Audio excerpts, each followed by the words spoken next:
Elimika na Mahasin TV, pata kujua wema wa Uislamu.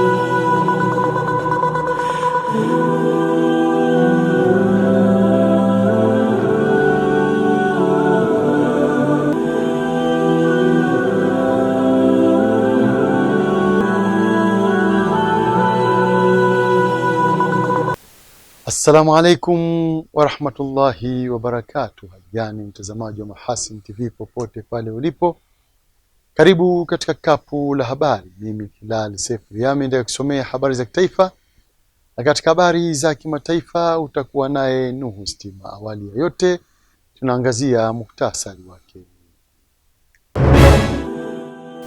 Taasisi ya Mahasin yakabidhi msikiti mpya kwa waumini wa dini ya Kiislamu katika mtaa wa Sawa Juu, kata Lwanima, jijini Mwanza. Waziri wa Ujenzi Abdallah Ulega atoa maelekezo mapya juu ya barabara ya Amani Makoro Rwanda mkoani Ruvuma yenye urefu wa kilomita 85. Katika habari za kimataifa, viongozi nchi za Afrika Desemba wataka juhudi za kikanda kupewa kipaumbele katika kutatua mgogoro wa DRC.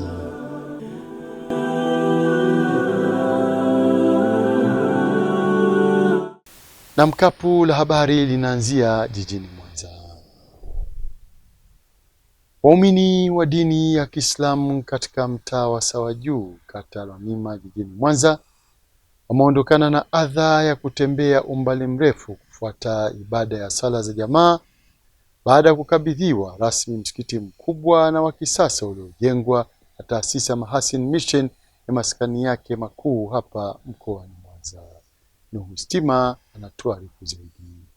Wakizungumza mara baada ya ufunguzi wa msikiti huo, Waislamu wa mtaa wa Sawa Juu wameishukuru taasisi ya Mahasin Mission, wakieleza hapo awali walikabiliwa na adha mbalimbali kabla ya ujenzi wa msikiti huo.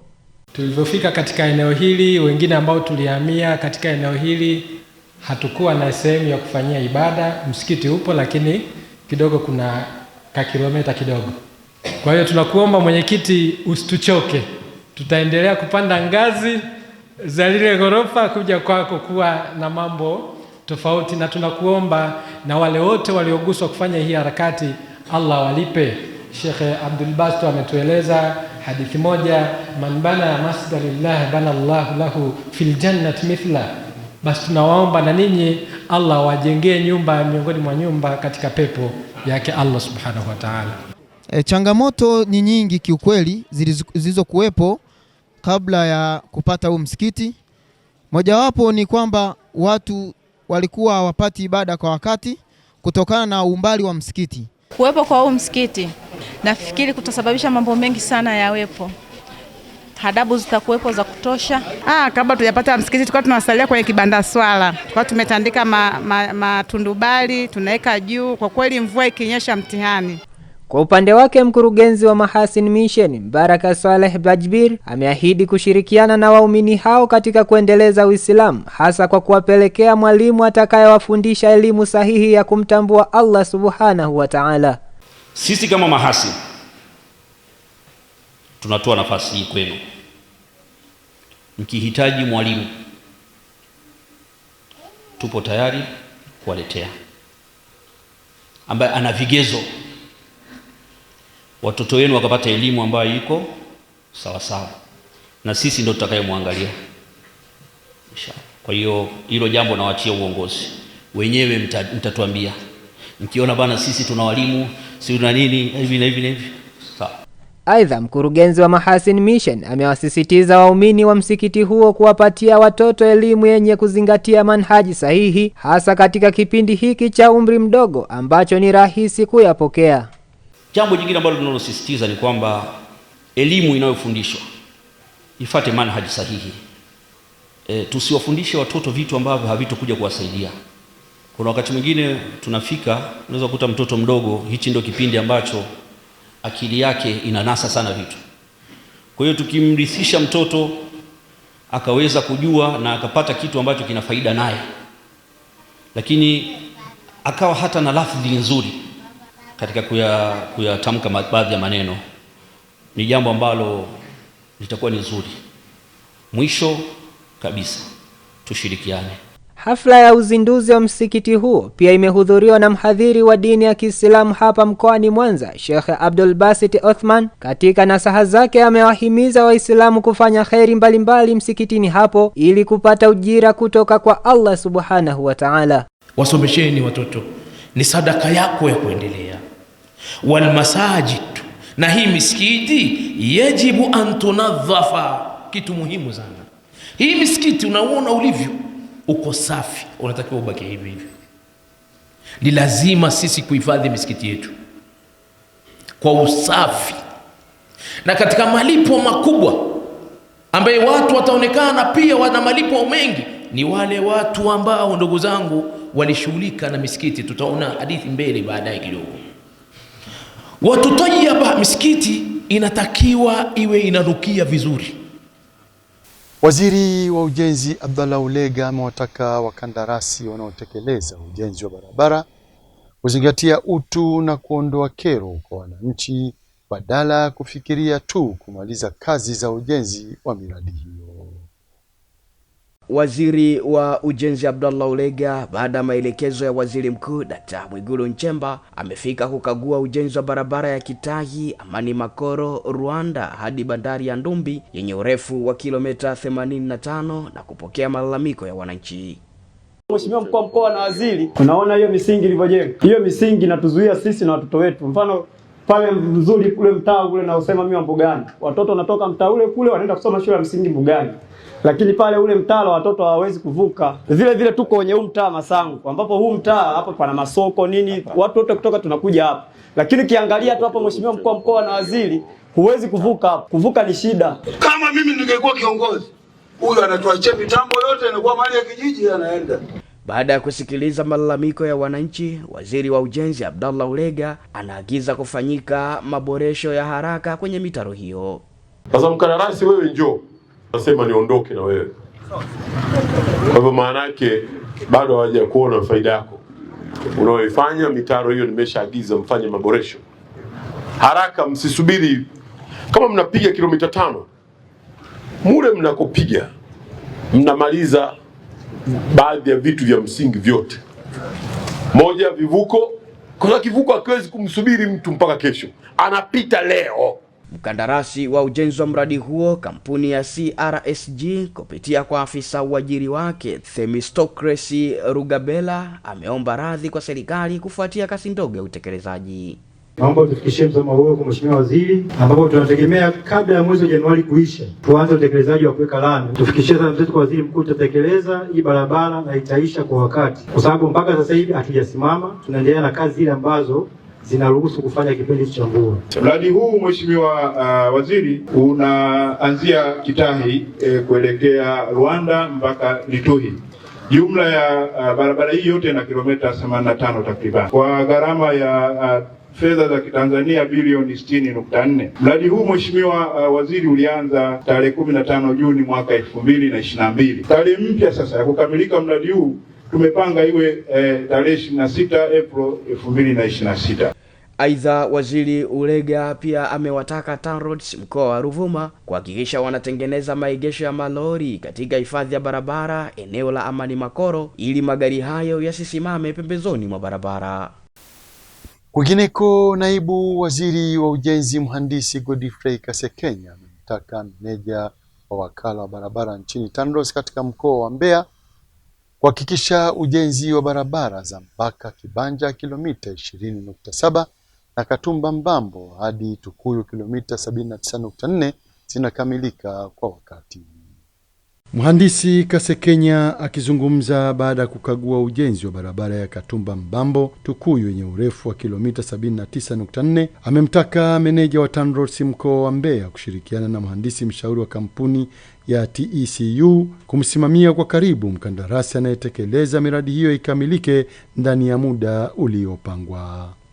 Katika kipindi hiki mconcentrate ama nguvu kubwa iwe kwenye maeneo ambayo mna uhakika yatakuwa na changamoto. Ni bora maeneo ambayo yanapitika tusitafute, mimi nasema kwa sasa tusitafute asilimia, lakini tutafute kwamba njia hii itapitika muda wote. Kwa hiyo tu concentrate na maeneo ambayo tunajua yatakuwa. Hapa leo kwa mfano mvua na hakika hapa tuliposema kinyesha leo lori halipiti. Sasa kama ni basi linapita, basi halipiti. Sasa hiyo inakuwa ni adha kwa watumiaji wa barabara. Kwa hiyo ninaomba mlisimamie hilo. Naibu Waziri Kasekenya amesisitiza ujenzi wa barabara zote mbili za Mbaka Kibanja kilomita 20.7 na Katumba Lupaso kilomita 35.3 kwenda sambamba ili zikamilike kwa pamoja na kuleta tija kwa wananchi. Wananchi hawa nadhani tumepita ni watu ambao wamekuwepo kwa muda mrefu. Wamekuwa wanatumia barabara lakini kwa ni barabara ambayo ni kwa kiwango cha changarawe. Lakini wanafanya shughuli nyingi sana za kilimo ambao yawezekana ndio wanaolisha mji wa Tukuyu, Kiwira na hata Mbeya.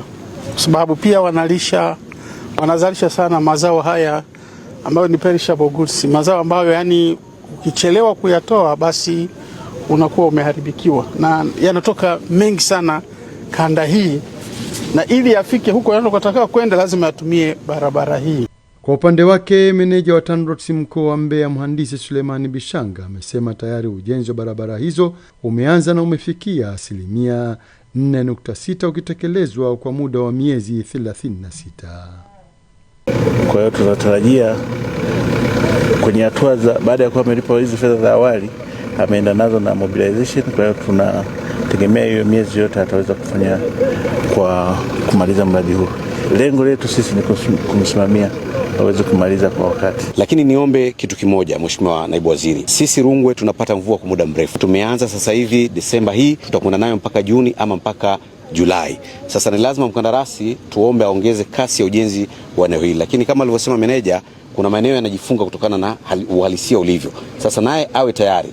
Manake usiku mvua zinaweza zikanyesha, udongo huu ukashuka, wananchi wakashindwa kupita. Kwa hiyo wakati wote tutakapomhitaji aweze kuamua barabara kupita, yawe tayari ili wananchi waweze kupita na kuendelea na shughuli zao kama kawaida. Ujenzi wa barabara ya Mbaka Kibanja kilomita 20.7 na Katumba Lupaso kilomita 35.3 ni mkakati wa serikali kuifungua wilaya ya Rungwe kwa barabara za lami, ambapo tayari sehemu ya Lupaso Bujesi kilomita 10, Bujesi Mbaka kilomita 12.6 na Kibanja Tukuyu kilomita 7 ujenzi wake umekamilika.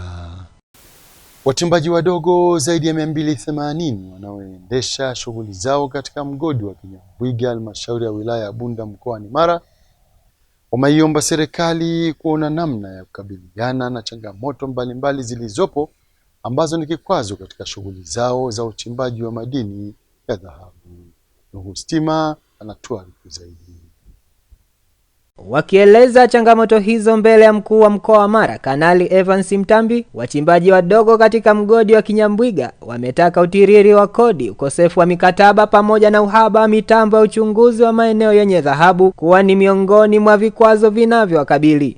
Unatafuta mwamba mimi, unakuja mwekezaji na hapa unanieleza kwamba ni wachimbaji wadogo. Huyu mwekezaji anapokuja siku ya siku anakuja analeta mwekezaji mkubwa, ina maana wewe na duara lako kwenda rara pesa mama ameuza nyanya na dagaa umezichocherea mure. Kwa eneo hili la Kinyambwiga inasadikika kuwa eneo kubwa almost robo 3 lina miamba inayosadikika kuwa na dhahabu, lakini jambo la kushangaza Kinyambwiga hii hatujawahi ona mtambo hata mmoja kwa ajili ya kufanya utafiti ili kuturahisishia zoezi la uchimbaji.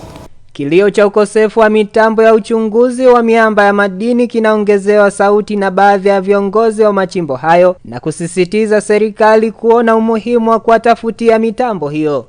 Mabadiliko ya mwamba yamekuwa ni mara kwa mara mwamba unabadilika, kama ilivyo taarifa za kijiolojia, inapelekea wachimbaji wengi wanakuwa na mzunguko wa changamoto ya kupata mwamba katika eneo analochimba. Eneo letu hili, ili kupata mwamba inabidi uchimbe kutoka usawa wa bahari mpaka mita 40 ndio unapata eneo la mwamba. Kuna maeneo ambayo wanapatia mita 40 mwamba, lakini kuna maeneo ambayo wanapatia mita 60. Mabadiliko ya mwamba wakati mwingine unapungua, yani unafinya, lakini wakati mwingine unatanuka. Unapofinya, wachimbaji huwa wanapata shida, yani gharama zinakuwa kubwa kwa sababu uzalishaji unakuwa mdogo, lakini gharama zinazoingia ni kubwa.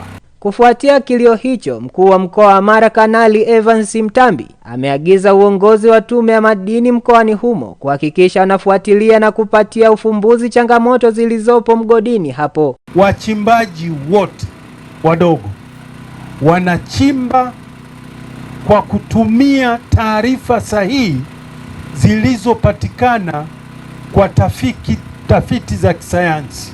Uchimbaji wa kubahatisha sasa basi, huko ndiko tunakoenda. Tunaweza tukachelewa kidogo, lakini ndiko tunakoelekea. Sasa nikutake afisa madini mkazi mkoa wa Mara, vile vifaa vikija kwenye mkoa wetu, hakikisha na hapa Kinyambwiga vinafika. Halmashauri ya wilaya ya Tanganyika mkoani Katavi imewajengea uwezo maafisa ugani na viongozi wa vyama vya ushirika AMCOS kupitia mradi Regain kwa lengo la kukabiliana na upotevu wa mazao unaojitokeza kabla na baada ya mavuno. Rajab Shaban Matuga anatuarifu zaidi. Upotevu wa chakula umeendelea kwa kikwazo kikubwa kwa wakulima na usalama wa chakula nchini, huku mabadiliko ya tabia nchi yakitajwa kuwa ni miongoni mwa chanzo kikuu cha tatizo hilo. Katika kukabiliana na hali hiyo, timu ya wataalamu kutoka taasisi ya Community Agrobusiness Partners CAP imefika mkoani Katavi kuwapiga msasa maafisa ugani na viongozi wa AMCOS katika halmashauri ya wilaya ya Tanganyika.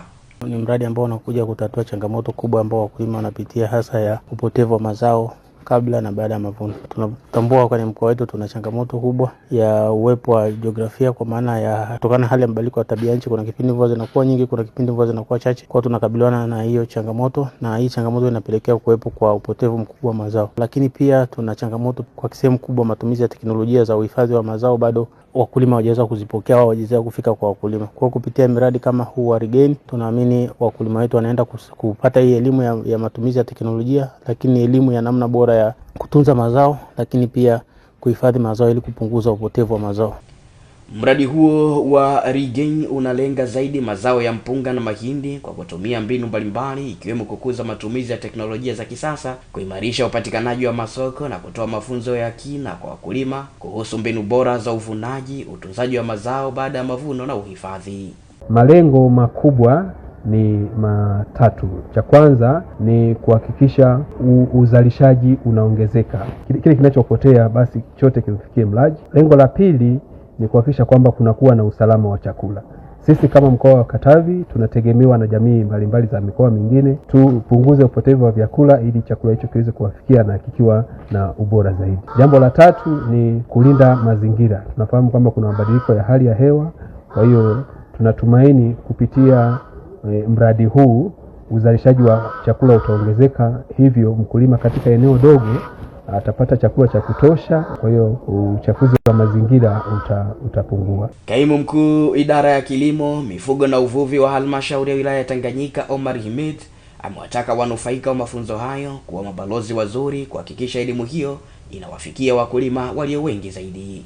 Sisi kama maafisa ugani hatuwezi kutosheleza kufika kila mahali, lakini pia hata wale wasambazaji wa pembejeo nao hawezi kufika kila mahali. Kwa hiyo katika huu mradi kuna watu wale tuwasema wakulima walimu watakuwa nao wanatusaidia kutoa elimu kwa wakulima, lakini kwa kweli wataalamu wetu wa kata zile ambazo wamepata elimu ya kutosha, lakini tunategemea kwenye wiki ijayo wale wakulima walimu na watakuja kupata mafunzo ambayo pia wataenda kusambaza kwa wakulima wengine. Mradi wa Regain unataraji kuzifikia na kunufaisha vyama vya ushirika yani AMCOS 27 pamoja na wakulima zaidi ya 6,000 katika mkoa wa Katavi. Waziri wa Uchukuzi Profesa Makame Mbarawa amesisitiza ujenzi wa barabara kuelekea katika bandari ya mizigo michafu inayojengwa katika halmashauri ya wilaya ya Mtwara mkoani Mtwara ijengwe kwa njia 4 kabla ya mradi wa bandari kukamilika. Waziri wa Uchukuzi Profesa Makame Mbarawa ametoa agizo hilo alipofanya ziara kukagua ujenzi wa mradi wa bandari chafu unaotekelezwa kwa gharama ya shilingi bilioni 435 inayojengwa maalum kwa ajili ya kusafirisha na kupokea bidhaa chafu ambazo awali zilikuwa zikihudumiwa na bandari ya Mtwara. On time ujengaji wa barabara, tusije tukakaa mpaka mwisho wa mradi tunaanza kujenga barabara, kwa sababu tukisubiri mpaka mwisho wa mradi then itakuwa kuja huku kilomita 17 hizi kwa magari makubwa inaweza kuchukua masaa kwa masaa na magari yatakuwa mengi. Sasa tuanze mapema, tu design ama kama design and build, tumsikie na mkandarasi uanze mapema kazi hii kuhakikisha kwamba mradi ukimalizika na barabara imemalizika, na barabara ile iwe na njia 4, njia 2 kwenda, njia 2 kurudi, kuondoa msongamano utakao kuwepo sababu magari yatakuwa mengi. Kwa niaba ya wananchi wa Mtwara vijijini, mbunge wa jimbo hilo Arif Premji ameiomba serikali kuongeza matumizi ya bandari hiyo pamoja na kumtaka mkandarasi kuona namna ya kusaidia ujenzi wa miradi ya kijamii kupitia fedha za wajibu wa shirika kwa jamii CSR. Sisi tukuombe sana bandari hii iangaliwe kwa taswira tofauti pia, kwamba ili pawe na flow throughout the year. Bandari hii tumike kwa ajili ya import as well as export on that cargo. Let's say kama ikija sulfur, ikija bitumen ambayo inaweza kusafirishwa kwenda kwenye nchi jirani pia, let's say Malawi, basi itumike bandari hii. Lakini niombe pia kama ikiwapendeza mkandarasi aliyepewa basi hii kazi kwenye upande wa CSR angalia, kuna wananchi wetu wanapata tabu pia kwenye masuala ya shule pale Kisiwa wanahitaji lakini sio hilo tu, kuhusiana na swala la maji.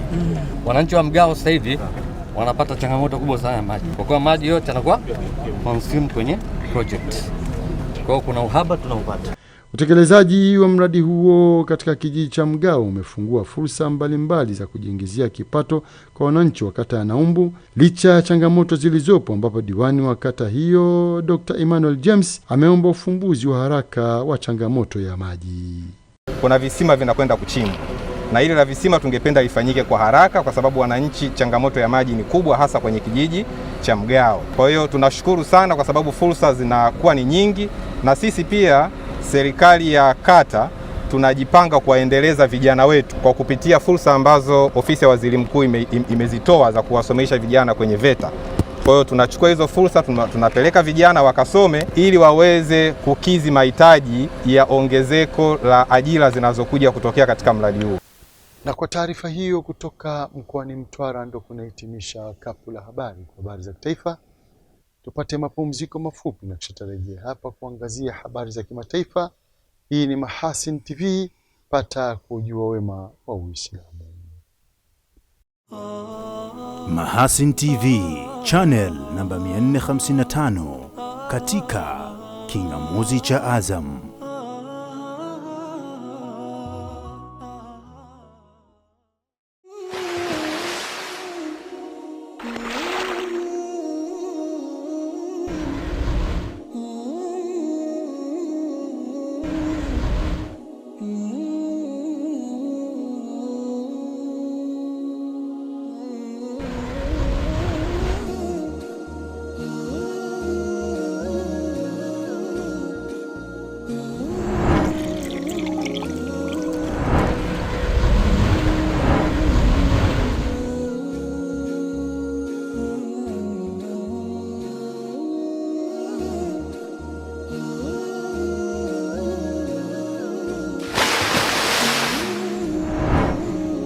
Kunywa maji safi na salama ya uhai.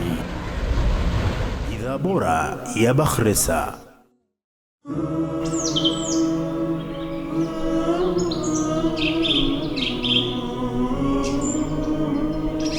Mahasin TV, pata kujua wema wa Uislamu.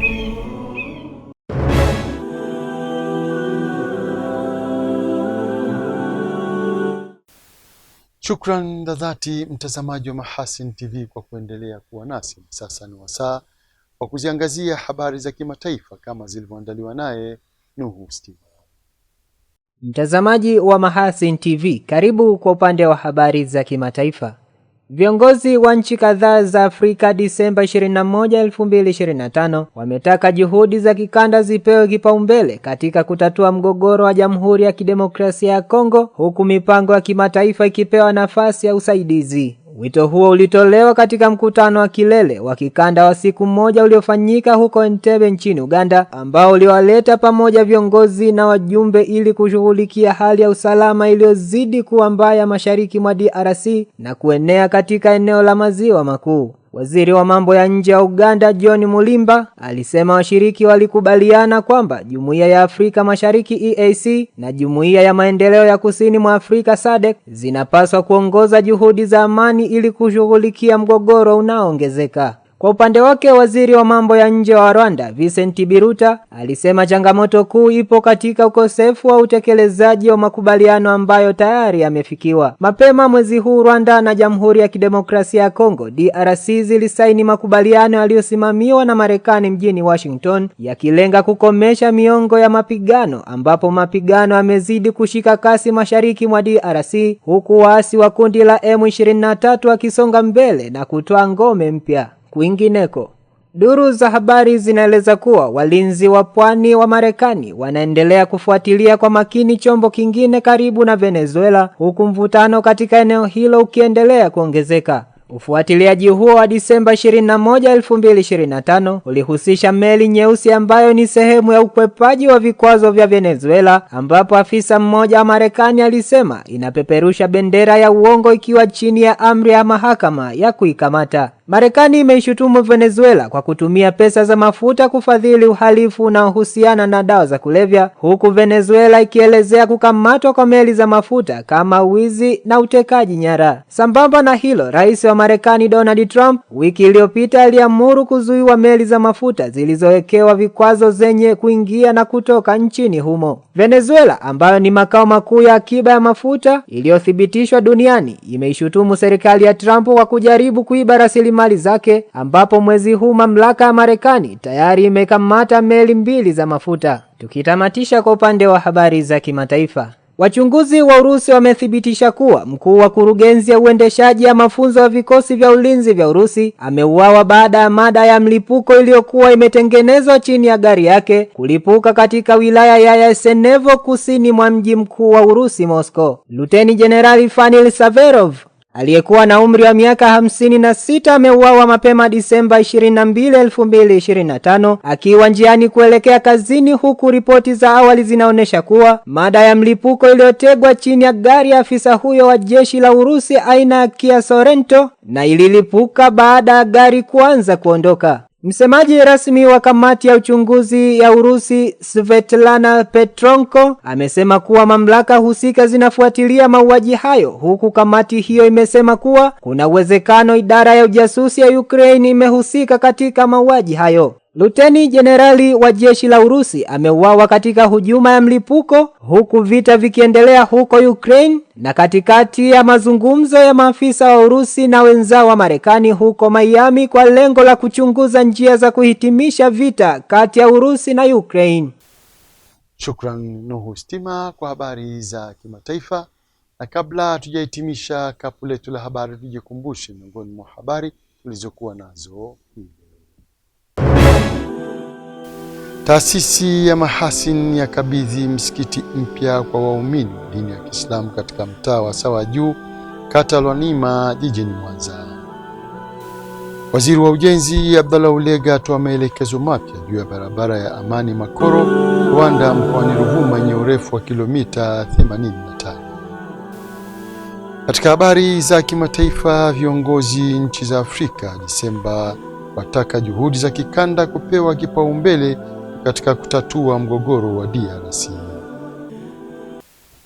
Na mpaka hapo ndo tunafika mwisho wa kapu la habari. Inshallah pata majali wake Maulana.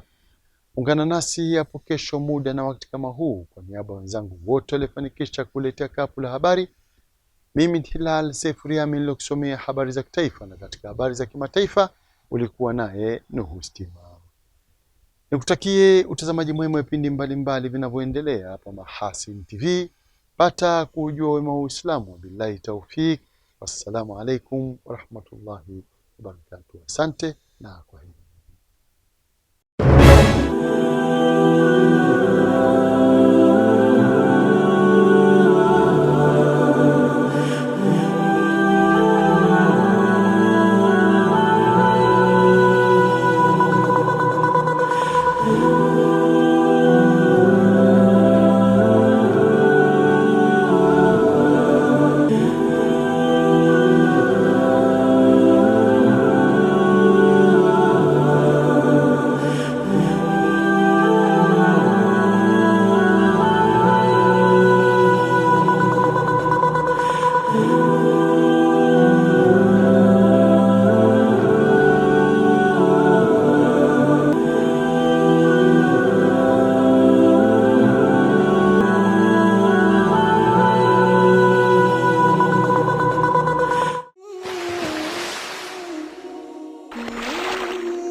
Kunywa maji safi na salama ya uhai.